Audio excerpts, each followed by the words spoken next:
السلام علیکم۔ ناول گونگے دکھ، مصنفہ اقبال بانو، قسط نمبر 16۔ ملک رضا علی گیلانی تیزی سے ڈیرے میں داخل ہوئے تو عطا محمد نہایت بے چینی سے ان کا انتظار کر رہا تھا۔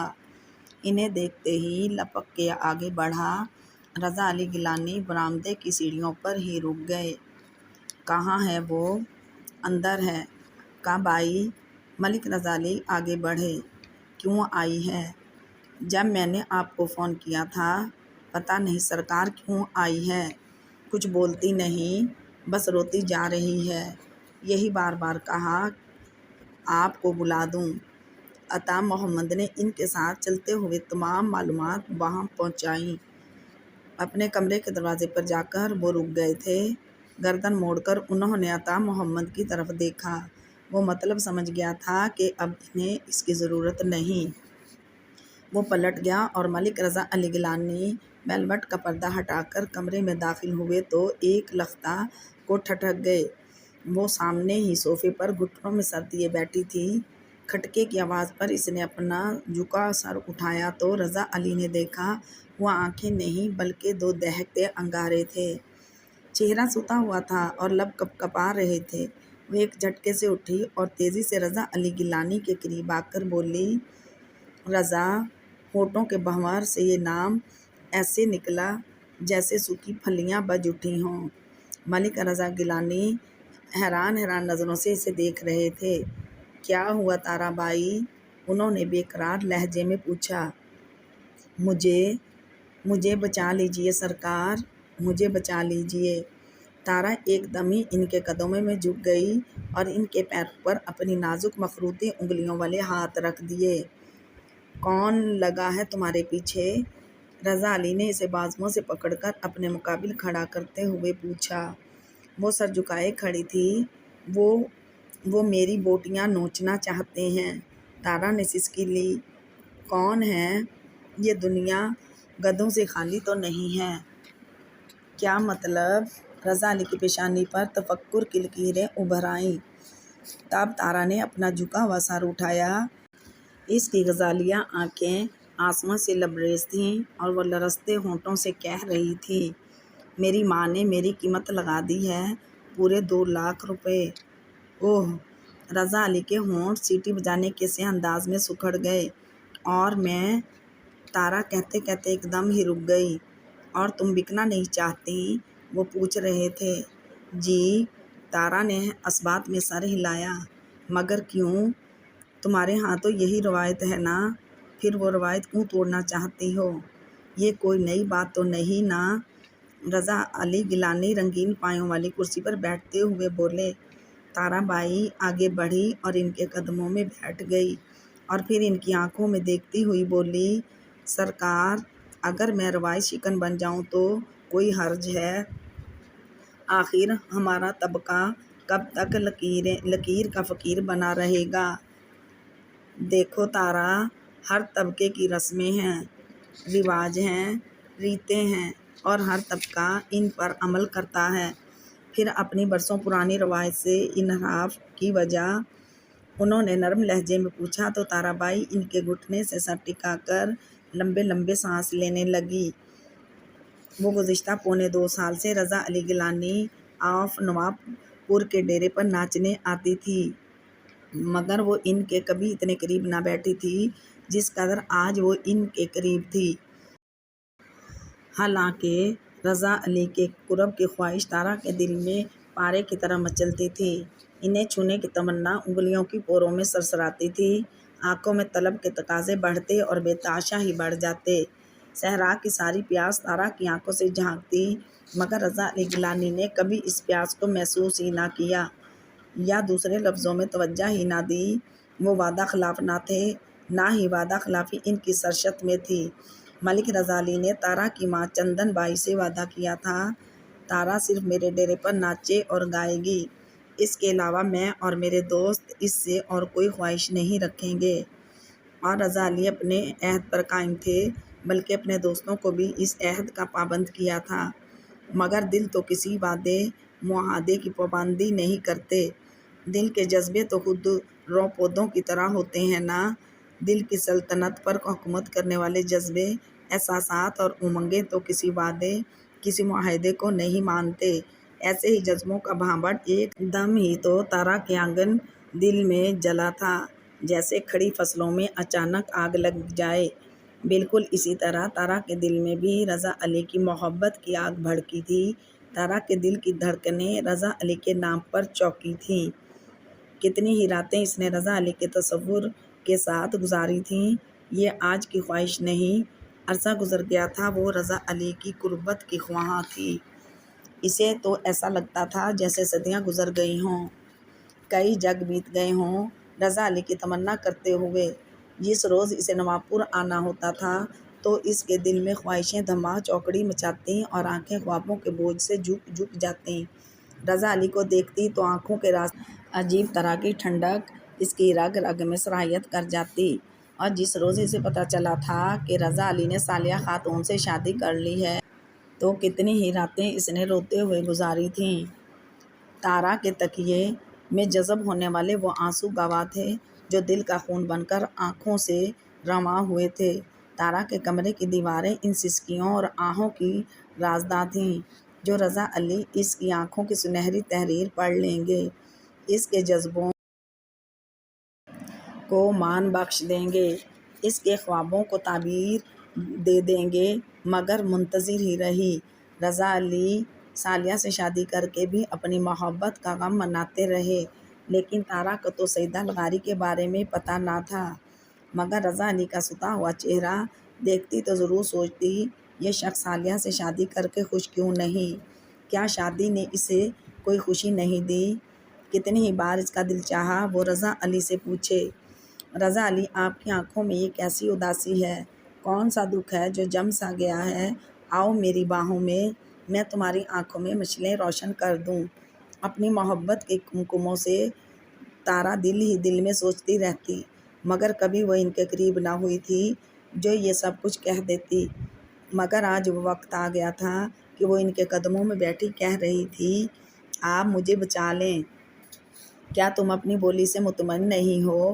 رضا علی نے نہایت رسانیت سے پوچھا۔ تارا کچھ نہ بولی، مگر اس نے سر کو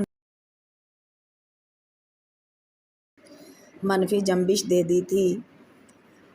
بڑھوا لو، جو شخص 2 لاکھ دے سکتا ہے مزید بھی بڑھ سکتا ہے، یقیناً اسے تم سے محبت ہوگی تبھی تو۔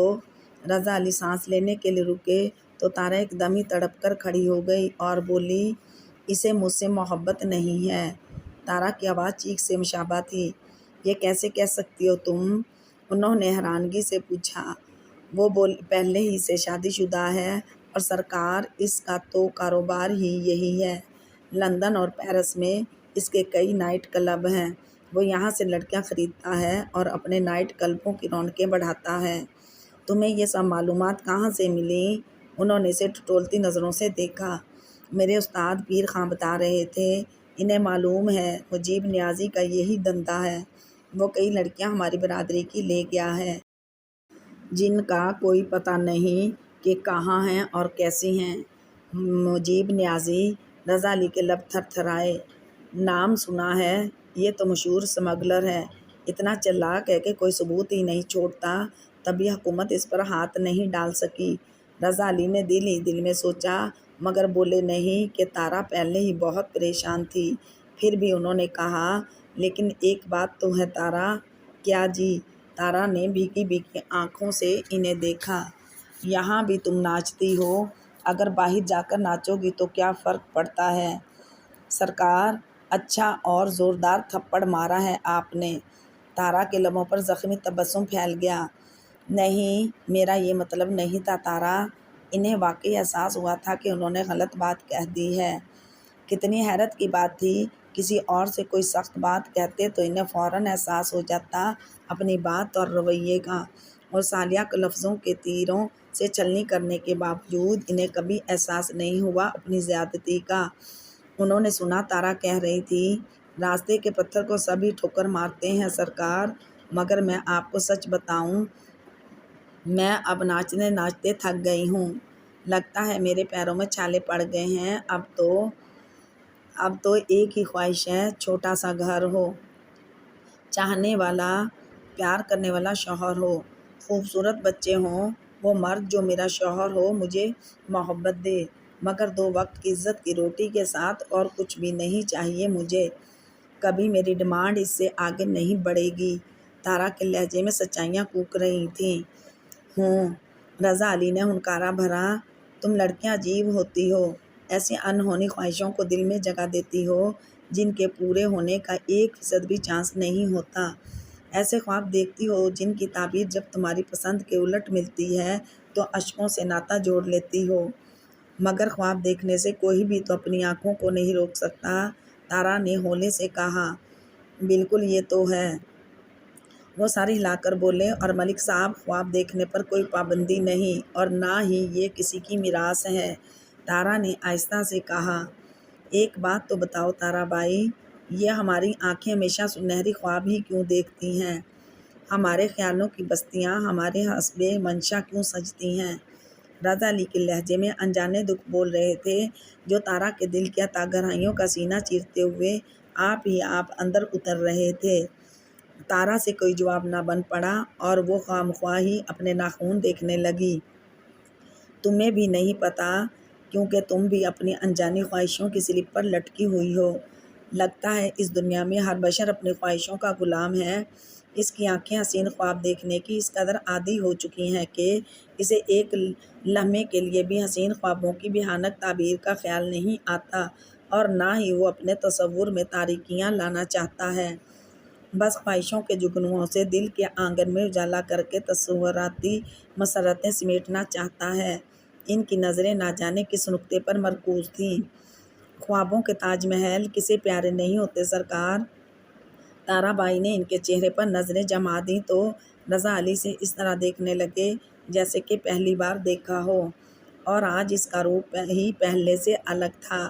وہ آج کوئی سولہ سنگار کر کے نہ آئی تھی، آنکھوں میں کجرا نہ تھا، ہونٹوں پہ سرخی نہ تھی، گالوں پر لالی نہ تھی، مگر پھر بھی اس کا حسن پھوٹا پڑ رہا تھا۔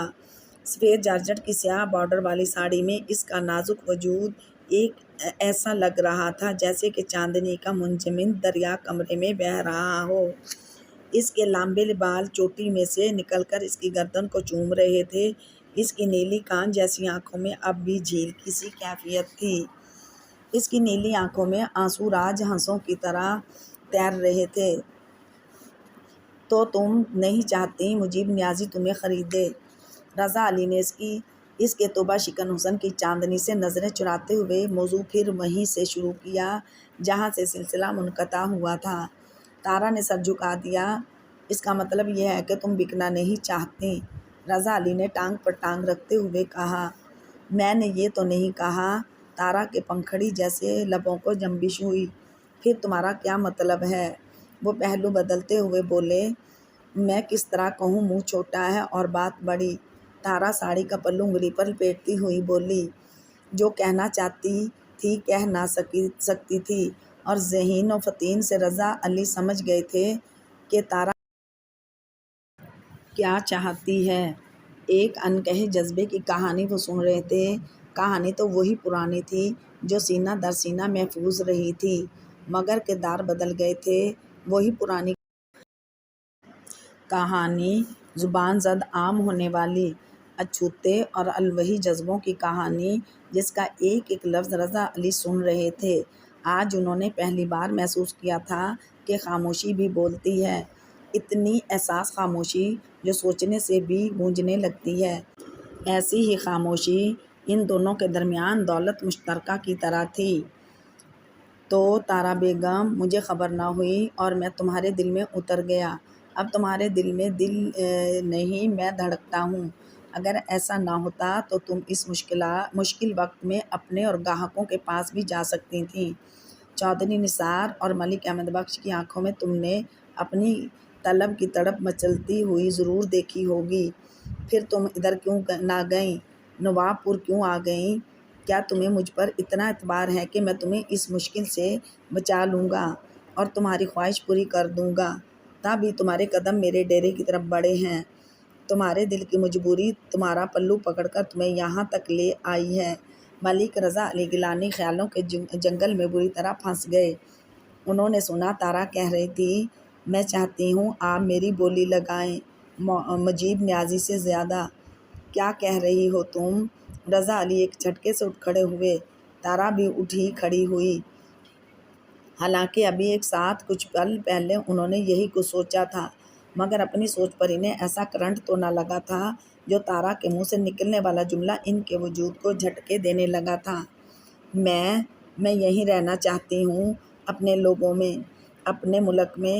میں غیروں کے ملک میں لاوارث ہو کر نہیں مرنا چاہتی۔ پلیز آپ مجھے بچا لیں۔ تارا نے ان کے سامنے ہاتھ جوڑ دیے۔ اس کی آواز بھرائی ہوئی تھی اور وہ کہہ رہی تھی، میں ہمیشہ آپ کی احسان مند رہوں گی۔ یقین کریں میں آہستہ آہستہ آپ کی رقم آپ کو لوٹا دوں گی۔ رقم لوٹانے کے باوجود بھی اس احسان کے عوض میں ہمیشہ آخری سانس تک آپ کی مقروض رہوں گی۔ الفاظ اس کے لبوں سے خزاں رسیدہ پتوں کی طرح ٹوٹ کر ادا ہو رہے تھے۔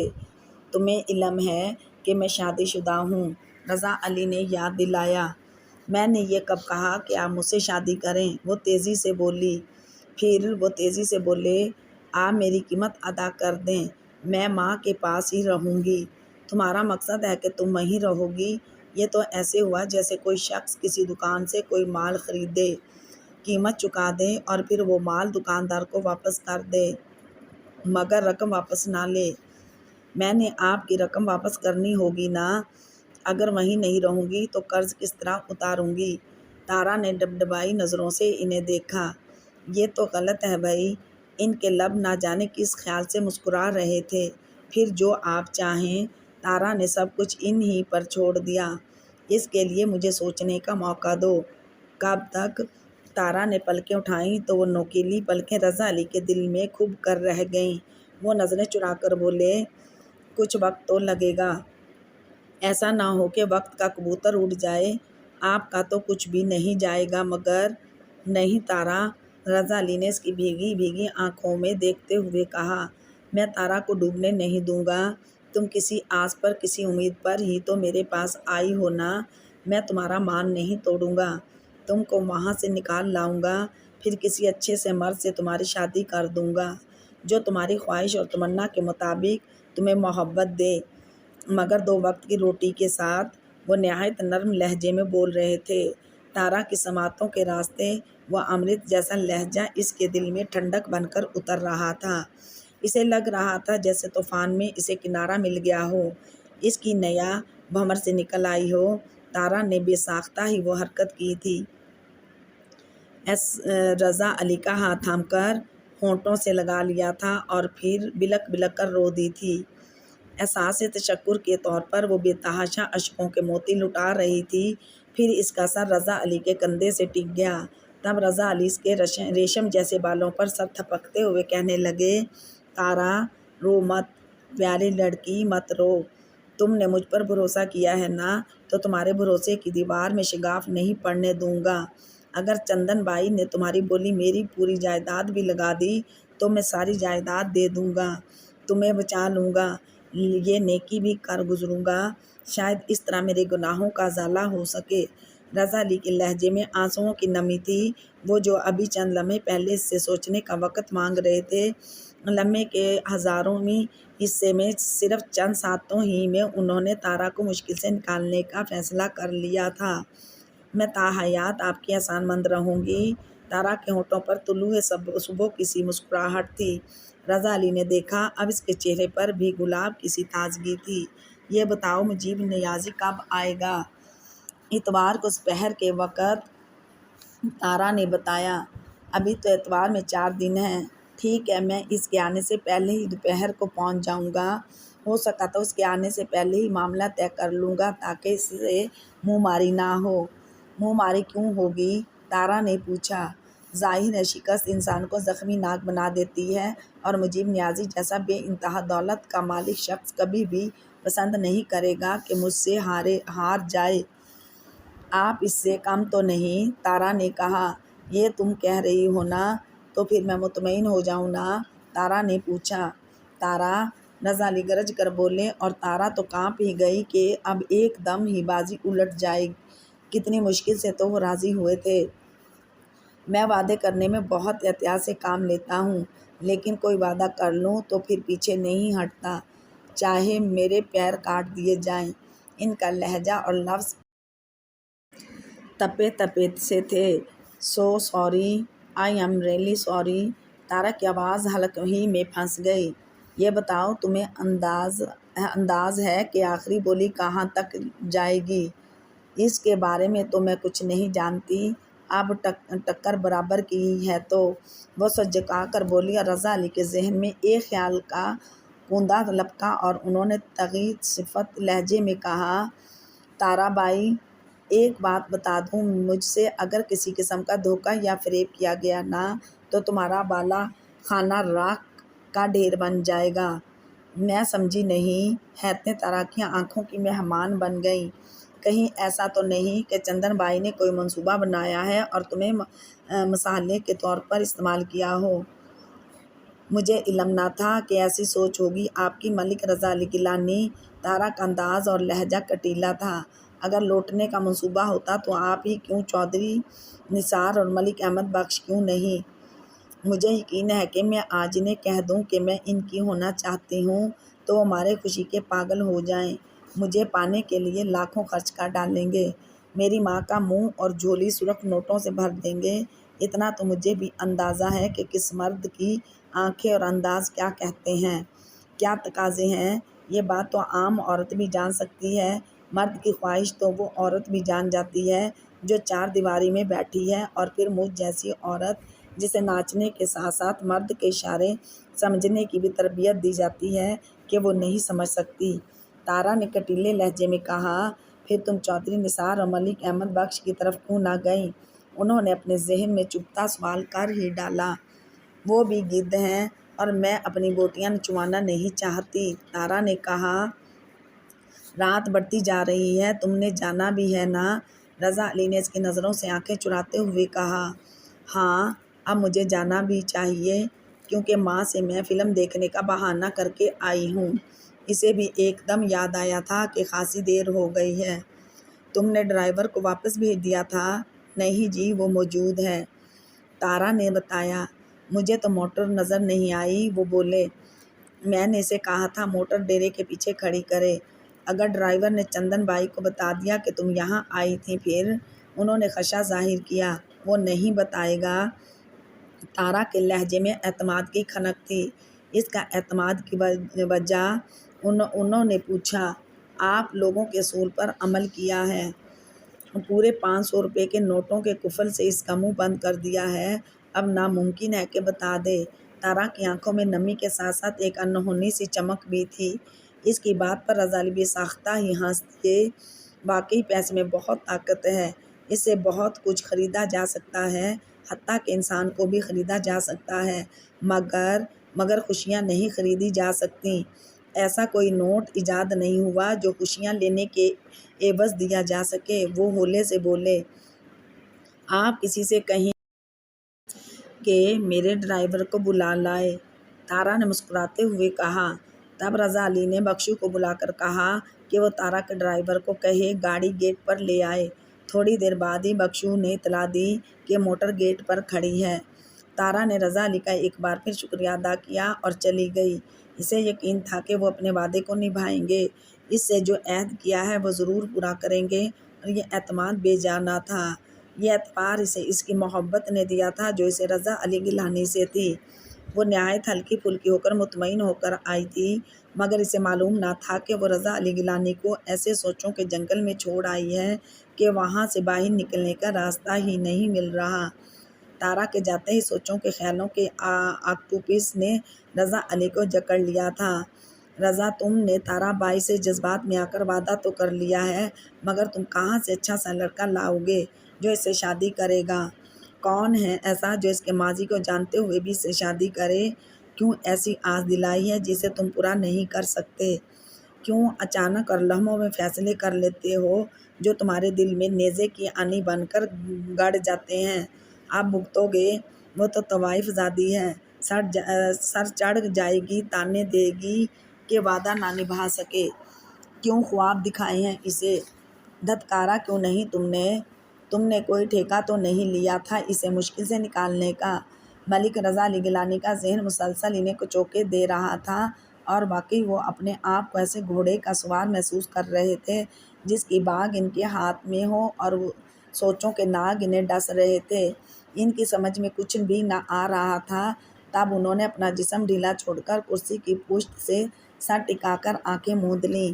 وہ اس نئی سچویشن کے بارے میں کچھ بھی نہ سوچنا چاہتے تھے، کوئی خیال نہ لانا چاہتے تھے، مگر بعض خیال ایسے ہوتے ہیں جو ذہن کی فصلیں پھلانگ کر ذہن کے قلعے پر قبضہ جما لیتے ہیں، اور ایسا ہی خیال تارا بائی کا بھی تھا۔ وہ جھنجھلا سے گئے اور بخشو سے کہہ کر حویلی چلے آئے، اب ایک مجرم کی طرح نادم ہے مجھے چاہ کر، کبھی اس خطا پہ اسے بڑا غرور تھا۔ سمینا نے چاندی کا برش اپنے ریشم بالوں میں پھیرتے ہوئے نہایت بے پرواہی سے کہا، دیکھیے ماں جی نے اجالوں کا راستہ اپنایا ہے، میں اس ڈربے جیسے گھر میں نہیں رہ سکتی تھی، لالا نے مجھے گھر لے دیا، پتہ ہے میرا دم گھٹتا تھا وہاں۔ یہ باتیں پہلے دیکھی جاتی ہیں، تم نے ماں سے بیٹا چھین کر اچھا نہیں کیا، حلیمہ بی بی نے کہا۔ عرفان روز جاتا ہے وہاں؟ سمینا نے جھوٹ بولا۔ تم نہیں جاتی؟ انہوں نے پوچھا۔ کبھی کبھی چلی جاتی ہوں، اب اتنا وقت کس کے پاس ہے کہ روز جائے؟ پھر عرفان کی بینک برانچ وہیں ہے، وہ روز ہو آتا ہے۔ سمینا ناک سکیڑ کر بولی، یعنی اب وہ گھر کا بیٹا مہمانوں کی طرح جاتا ہے وہاں؟ یہ بھی اماں یہاں بیٹی سے ملنے آئی ہیں یا میری شکایتیں کرنے؟ سمینا نے زور سے ہتھیلی پر برش مارتے ہوئے کہا، اس بیچاری نے تو ایک لفظ بھی نہیں کہا۔ حلیمہ بی بی نے بھی اماں کی طرفداری کی۔ پھر آپ کو کیسے پتا کہ میں ان کے ساتھ نہیں رہتی؟ یہ بات بھلا چھپی رہ سکتی ہے؟ اور میں نے تو عالیہ سے پوچھا تھا کہ تمہیں بھابھی کیسی لگتی ہے، لڑتی تو نہیں تم سے؟ آپ کو پوچھنے کی کیا ضرورت تھی؟ سمینا نے ماں کی بات کاٹ کر کہا، آہستہ بولو، ان کا لہجہ خوف زدہ تھا۔ سالیہ نے سن لیا تو دکھی ہوگی۔ کیوں دکھی ہوگی؟ وہ انہیں اس گھر میں کس چیز کی کمی ہے؟ سب کچھ تو بنا بنایا مل گیا ہے، مگر میں وہاں ایک ایک چیز کے لیے ترستی رہی ہوں۔ اگر لالا ساتھ نہ دیتے تو میں اب تک اس ڈربے نما گھر میں گھٹ کر مر گئی ہوتی۔ سمینا کی آواز رند گئی۔ یہ تمہیں پہلے سوچنا تھا، انسان جسے چاہتا ہے اس سے وابستہ ہستیوں کو چاہنے کا بھی اس میں ظرف ہونا چاہیے۔ حلیمہ بی بی بولیں، ماں جی آپ میری بات نہیں سمجھ سکتی، تم نے اپنے ساس سسر سے الگ ہو کر غلطی کی ہے۔ سمینا، بہویں بہت پیاری ہوتی ہیں، دیکھو سالیہ میرے ساتھ رہتی ہے، مجھے خوش رکھتی ہے، میرا رواں رواں اسے دعائیں دیتا ہے، تم بھی بزرگوں کی دعائیں لیتی، کیا تمہیں دعاؤں کی ضرورت نہیں؟ سالیہ بھابھی نے تو آپ کو مٹھی میں کر لیا ہے۔ سمینا منگنا کر بولی، تم بھی اپنی ساس کو مٹھی میں کر لیتی؟ حلیمہ بی بی نے مشورہ دیا۔ اب آپ سے فضول میں بحث کون کرے؟ سمینا کے لہجے میں بیزاری تھی۔ خیر تمہاری ساس کہہ رہی تھی کہ سالیہ کو پتہ نہ چلے کہ تم علیحدہ رہتی ہو، یہ بات اس کے والد نے کہی ہے، اور یہ اس طرح ممکن ہے کہ 1.25 مہینے کے بعد جب سالیہ میکے جائے تو تم یہیں رہو گی۔ ابھی تو آپ کہہ رہی تھیں کہ سالیہ کو پتہ نہ چلے کہ تم علیحدہ رہتی ہو، سمینا نے کہا۔ ہاں کہا ہے، ماں جی بولیں۔ ابھی تو آپ کہہ رہی تھیں کہ عالیہ نے آپ کو بتایا، سمینا نے کہا۔ میں نے عالیہ کی باتوں کی تصدیق فاطمہ بیگم سے کی تھی تو وہ غریب سر جھکا کر رہ گئیں۔ تم اس وقت اس کے اندر کی توڑ پھوڑ کا اندازہ نہیں لگا سکتی، مجھے لگا تھا جیسے کو سہار چیخ پڑا ہو۔ ہو ماں جی، آپ کیا بور ٹاپک لے کر بیٹھ گئیں؟ تم نہیں جانو گی یہ سب کچھ، ایسے دکھ تم کیا جانو؟ ان کی آواز بھیگ گئی۔ مجھے ضرورت بھی نہیں، وہ سر جھٹک کر بولی۔ جب ماں بنو گی تو یہ جذبے آپ ہی آپ دل میں اتر جائیں گے، خود کو یہ جذبے منوا لیں گے کہ ماں اور بیٹے کا رشتہ کیا ہوتا ہے، دل کی رگوں سے بندھا ہوا ہوتا ہے یہ رشتہ، مگر تم اور رضا یہ سب کیا جانو، اپنی مرضی والے ہو، من مانی کرتے ہو۔ حلیمہ بی بی کے لہجے میں دکھ تھا۔ ماں جی میں تو اتنا جانتی ہوں کہ ایک ماں کو جوان بیٹے سے صرف اتنی ہی محبت ہوتی ہے کہ وہ کما کر لاتا ہے اور گھر کا خرچ چلتا ہے۔ سمینہ نے اپنا خیال ظاہر کیا۔ حلیمہ بی بی نے تڑپ کر سمینہ کے فخر و غرور سے تپتے چہرے کو دیکھا۔ کتنی غلط سوچ ہے تمہاری، میں نے ایسی تربیت تو نہیں کرنا چاہی تھی تمہاری۔ ماں جی کے دل میں دکھ درد کی لہریں اٹھنے لگی۔ سمینہ کہہ رہی تھی، عرفان ہر ماہ تنخواہ باقاعدگی سے انہیں دیتا ہے اور کیا چاہیے، بعض عورتوں کو ڈکوسلے کرنے کی عادت ہی ہوتی ہے۔ سمینہ کے لہجے میں نفرت ہی نفرت تھی۔ حلیمہ بی بی نے اس سے بحث فضول سمجھی اور اس کے کمرے سے نکل آئیں، مگر اس طرح جیسے کوئی جواری اپنا سب کچھ جوئے خانے میں لٹا کر نکلتا ہے۔ ماں جی کو علم تھا کہ سمینہ نے کبھی ان کی بات نہیں مانی اور مانتا وہی ہے جو نہایت خاموشی سے کسی کی نصیحت کو سماعتوں کے راستے میں اتارتا ہے اور جو ایک کان سے سن کر دوسرے سے نکال دیتا ہے وہ بعد میں پچھتاتا ہے۔ کامیاب وہی لوگ رہتے ہیں جو اپنے بزرگوں کی باتیں ہمتن گوش ہو کر سنتے ہیں، ان کے تجربوں اور نصیحتوں کو اپنے لیے مشعل سمجھتے ہیں۔ جو ایسا نہیں کرتے وہ ناکامیوں کے اندھے غاروں میں پڑ سسکتے رہتے ہیں، اور عقل اس وقت آتی ہے جب وقت کا کبوتر ہاتھ سے نکل جاتا ہے۔ ایسے ہی لوگوں میں سے سمینہ بھی تھی جو گزرے وقت کو یاد کرنے کی عادی نہ تھی اور مستقبل کی فکر اپنے لالا رضا علی گیلانی کے کندھوں پر ڈال کر اپنے حال میں مست تھی۔ بس جو ہے اور آج کے لمحے لمحے سے اپنا حق وصول کر لیا جائے، یہ تھا اس کا نظریہ۔ اور حلیمہ بی بی نے نہ جانے کون سی بے درد ساتوں کے قصے سے مجبور ہو کر عالیہ سے پوچھ لیا تھا، بھابھی تمہیں کیسی لگتی ہے، تم سے لڑتی تو نہیں نا؟ شاید در پردہ وہ جاننا چاہتی تھیں کہ ان کی مغرور اور ضدی بیٹی کا اپنے سسرال والوں سے کیسا رویہ ہے۔ عالیہ 12-13 سال کی نو عمر بچی ہی تو تھی، اسے کب زمانہ شناسی آتی تھی کہ کیا کہنا اور کیا نہیں۔ کہتے ہیں کہ کسی کے گھر کا کوئی راز لینا ہو تو بچوں کو مٹھی میں کر لو، بچے صحیح معلومات دیتے ہیں۔ بچے جو اس دنیا کی سب سے بڑی حقیقت ہیں، یہی تو سچے ہوتے ہیں، جو کسی کا خوف نہیں رکھتے، کسی مصلحت کی چادر کی بکل نہیں مارتے۔ جب کہ بڑے جن میں آگئی کا شعور آ جاتا ہے، وہ کتنی ہی باتوں کو مصلحت کی چادر میں لپیٹ کر جھوٹ بولتے ہیں کہ سچائی سننے کا حوصلہ بہت کم ہوتا ہے۔ حقیقت سے نظریں چرانے کو پالیٹکس کا نام بھی دیا جاتا ہے، مگر حلیمہ بی بی بہت حوصلہ مند تھیں۔ عالیہ سے تکلیف دہ سچائی سن کر ان کا دل تڑپا ضرور تھا، مگر انہیں معلوم تھا کہ ان کی بیٹی اور بیٹا کچھ بھی کر لیں، وہ ان کے فیصلے کو بدلنے کا اختیار نہیں رکھتی۔ مرتے وقت تک ملک علی خان گیلانی نے جو حویلی کے سارے حقوق، اپنی پگڑی اور ہزاروں ایکڑ اراضی بیٹے کو سونپی تھی، حلیمہ بی بی تو شوہر کی زندگی میں بھی خالی تھیں اور موت کے بعد بھی ان کا دامن خالی تھا۔ انہوں نے تو ملک علی خان گیلانی کی زندگی ہی میں تنہائیوں کو اپنا ساتھی بنا لیا تھا، لبوں کو سی لیا تھا کہ احتجاج کرنے والوں کی زبان ہمیشہ داغ دی جاتی ہے اور وہ بھی لبوں پر خاموشی کا قفل لگائے رہتیں، منہ سے بھاپ بھی نہ نکالتیں۔ بچوں کو ہوتے ہوئے بھی وہ تنہا اتنی بڑی حویلی کے طویل برآمدوں میں بلائی پھرتیں۔ ملک علی خان گیلانی نے پہلے ان کو رضا علی گیلانی کی جدائی کا زخم دیا، انہیں تعلیم کی غرض سے گھوڑا گلی بھیجا۔ ان کے جانے کے بعد تنہائی کا عفریت حلیمہ بی بی کو نگلنے کے لیے آ کھڑا ہوا۔ خدا کو ان کی تنہائیاں بالکل بھی نہ بھائیں اور قدرت نے انہیں سمینہ جیسی کلی دے دی۔ انہوں نے خود کو سمینہ کے ننھے وجود میں گم کر دیا۔ کہتے ہیں بیٹی ماں کا دکھ زیادہ جانتی ہے، کیونکہ ماں کے دودھ کے ساتھ اس کے دکھ بھی تو بیٹی کی رگ رگ میں اتر جاتے ہیں۔ انہیں یقین تھا کہ ملک علی خان ان سے سمینہ کو جدا نہ کریں گے، مگر وہ اتنی خوش قسمت کب تھی۔ سمینہ کو بھی تعلیم کا بہانہ کر کے کانوینٹ بھیج دیا گیا۔ ملک علی خان نے خاندان کی روایت توڑ دی تھی، پہلے کب ان کے خاندان میں بیٹیوں کو تعلیم کے زیور سے آراستہ کیا جاتا تھا، مگر ملک علی خان سمینہ کو اعلیٰ تعلیم دلوانا چاہتے تھے۔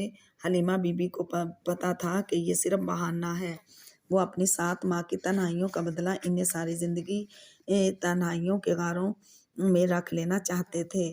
جس طرح زخمی ناگ بہت خطرناک ہوتا ہے، بالکل اسی طرح شکست کھایا ہوا مرد اپنی تنہائیوں سے لڑنے والا مرد بھی ناک بن جاتا ہے۔ رضا علی کی پیدائش سے قبل جو 7 ماہ کی تنہائی انہوں نے کاٹی تھی، وہی سزا اب وہ حلیمہ بی بی کو دے رہے تھے، مگر وہ ابھی احتجاج نہ کرتی۔ ان کی سسکیاں دل کے گنبد ہی میں گونج کر رہ جاتی۔ پھر وہ بچوں کی چھٹیوں کا انتظار کرتی، مگر رضا اور سمینا تو نوابپور آنے کے بجائے کسی ہل اسٹیشن پر چلے جاتے اور ملک علی خان پوری چھٹیاں بچوں کے ساتھ ہی ہل اسٹیشن پر انجوائے کرتے۔ کبھی انہوں نے حلیمہ بی بی سے نہ کہا کہ تم بھی چلو، اور جب چھٹیاں ختم ہونے میں صرف 1 ہفتہ رہ جاتا تو وہ بچوں کو نوابپور لے آتے۔ بس یہی ہفتے کے 7 روز، 7 راتیں اور 7 دن جن کا حلیمہ بی بی پورا سال انتظار کرتی تھیں، یہی 7 روز ان کی زندگی کا سرمایہ ہوتے۔ وہ رضا اور سمینا کو اتنا پیار کرتی کہ وہ اوب جاتے، مگر ممتا کی تشنگی تو نہ مٹتی تھی۔ پھر انہیں کیا پتا کہ ماں کیا ہوتی ہے، ماں کے دل میں اولاد کیسے محبتوں کے کتنے گہرے سمندر ہوتے ہیں۔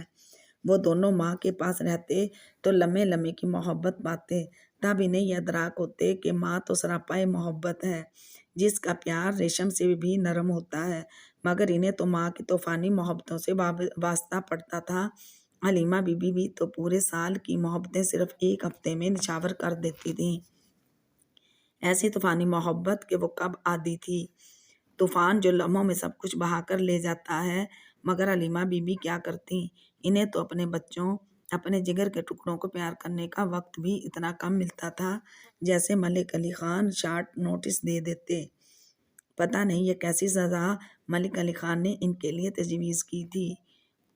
بچے نہ ہوتے تو حلیمہ بی بی کے لبوں پر ان کے لیے دعائیں مچلتی رہتی۔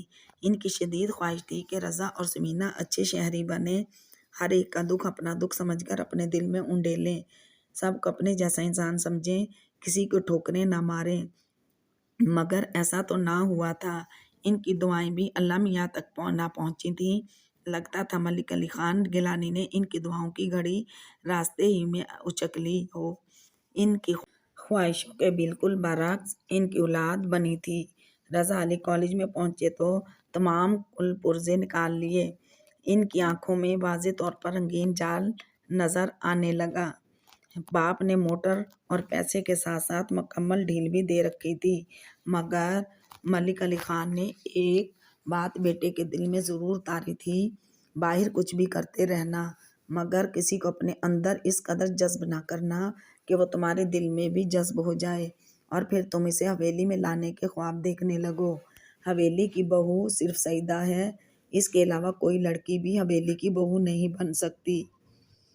ملک علی خان گیلانی کے لہجے میں پتھر بول رہے تھے، اور ان کے اس جملے پر یقیناً تقدیر ہنس رہی ہوگی۔ انسان سوچتا کچھ ہے اور ہو کچھ جاتا ہے، مگر ہوتا وہی ہے جو اوپر آسمانوں میں لوح محفوظ پر لکھا گیا ہوتا ہے۔ قدرت کے فیصلوں میں ترمیم کا کسی کو بھی اختیار نہیں۔ رضا علی نے بھی اسی کو دل میں بسایا جس کو ان کے باپ نے ان کے لیے منتخب کیا۔